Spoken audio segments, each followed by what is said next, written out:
Okay chapter 3မှာ bubble sort ပေါ့နော် bubble sort ဆိုတာကတော့ teacher တို့က pass တွေနဲ့တွက်ရတာသူကဘယ်ထိသွားရလဲဆိုရင် pass ကိုလုံးဝ sorted မရှိတော့တဲ့အထိ teacher တို့ကတွက်ပေးရပါတယ်တနည်းအားဖြင့် swap လုံးဝမရှိတဲ့အထိ teacher တို့ကတွက်ပေးရတယ်အဲ့တော့ bubble sort မှာ ascending descending ဆို2မျိုးရှိတယ်ပထမဆုံးတွေ့ရမှာဒီမှာဆိုရင်4 2 6 1 3ကို teacher တို့က swap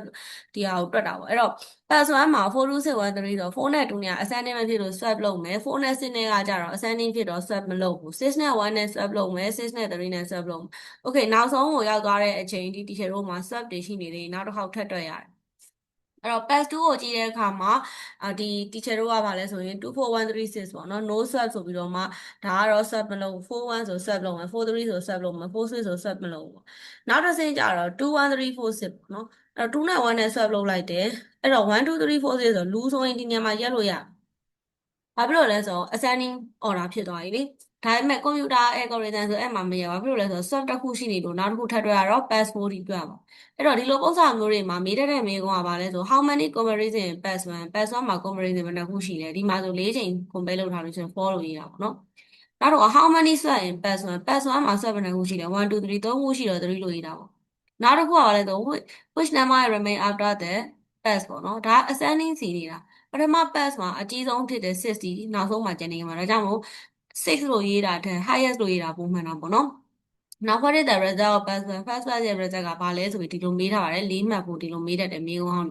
ဒီဘက်ကကျတော့ descending ပါ descending ကကျတော့ကြီးတာကိုရှေ့ထားမှာဖြစ်တယ်ဒါကြောင့်မို့4နဲ့2နဲ့ဆို no swap 2နဲ့6နဲ့ဆို swap 2နဲ့1နဲ့ဆိုရင် no swap 1နဲ့3နဲ့ဆို swap အဲ့တော့ pass 1ကရလာတဲ့ result ကိုခြေတို့ဘာလို့ရလဲဆိုရင် pass 2မှာဆက်ပြီးတော့တွက်ရပါတယ်အဲ့မှာ teacher တို့ကဘာလုပ်လဲဆိုလို့ရှိရင်သူ့ကို teacher တို့ swap လုပ်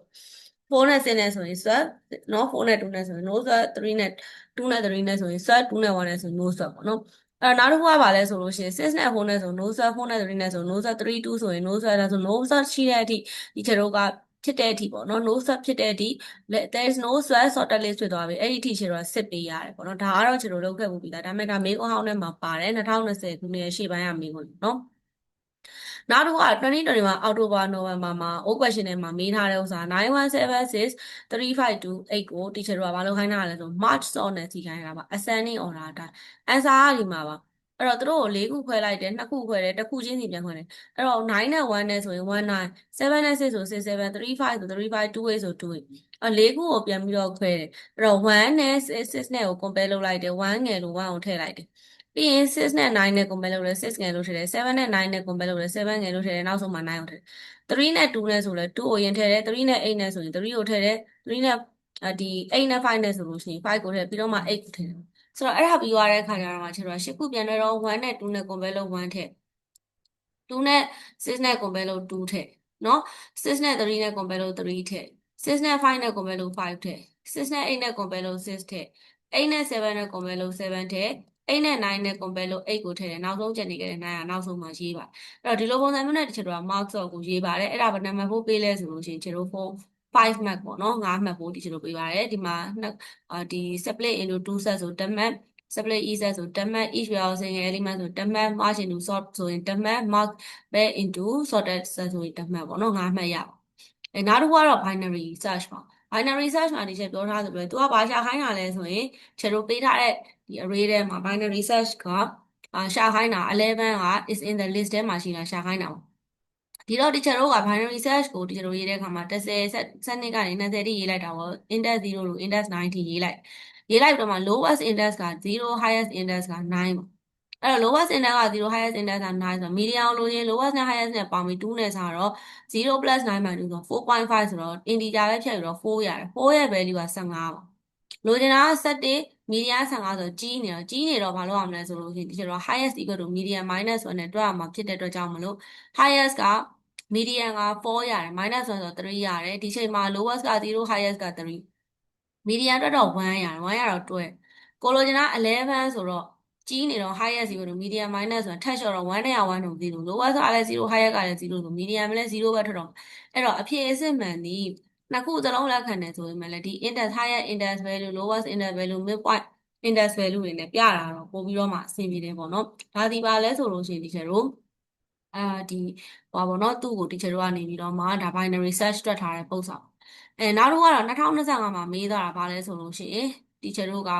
ဒီ sort in the memory bubble sort ကိုပဲမေးသွား ascending order နဲ့မေးသွားတာ table show the age ပေါ့နော် sorting စီရstat the number of sub made in the first batch ပေါ့နော် first batch မှာရှိနေတဲ့sub ကဘယ်နှခုရှိတယ်လဲလို့မေးပါတယ် state the least number of batch need to complete the sort algorithm ဒီဥစ္စာကိုပြီးဖို့ရတော့ batch ဘယ်နှခုတွားရလဲပေါ့နော်အဲ့လိုမေးထားပါအဲ့တော့ teacher ဒီမှာ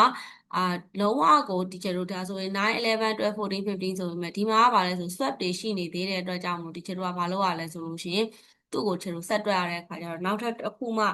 ဖြစ်တယ်ပေါ့နော် complete sort cannot be the first ပထမတစ်ခုလည်းနဲ့မပြီးဘူး။ဘာကြောင့်လဲဆိုလို့ရှိရင် teacher တို့ကဒီမှာဆိုလို့ရှိရင်ဒီရလာတဲ့ value ကို teacher တို့ကလုံးဝ no swap ပေါ့နော်ဖြစ်တဲ့အထိပေါ့နော် teacher တို့ကဒါတွက်ပေးရတယ်ပေါ့နော်အဲ့အတွက်ကြောင့်လို့ teacher တို့ရဲ့ဥစ္စာကဘာလဲဆို pass 1 correct pass 2 correct ဆိုတော့မှ 3A မှာပေးထားတဲ့အဖြေကteacher တို့မှာပေးထားရလဲဆိုလို့ရှိရင်သူ့ဖြေ 3A ရဲ့1နဲ့2နဲ့ပေါ့နော်1နဲ့2နဲ့3နဲ့1 2 3မှာ1 2 3မှာဆိုရင်ကျွန်တော်တို့ကဒါဘယ်နှခုရှိလဲဆိုလို့ရှိရင် comparison ဘယ်နှခုလဲပြီးရဲ့ခါကျဒီမှာ swap ဘယ်နှခုလဲဆိုတော့ဖြေပေးထားတာပေါ့နော်ဆိုတော့တစ်ခုချင်းဒီ teacher တို့ဖြေပေးရ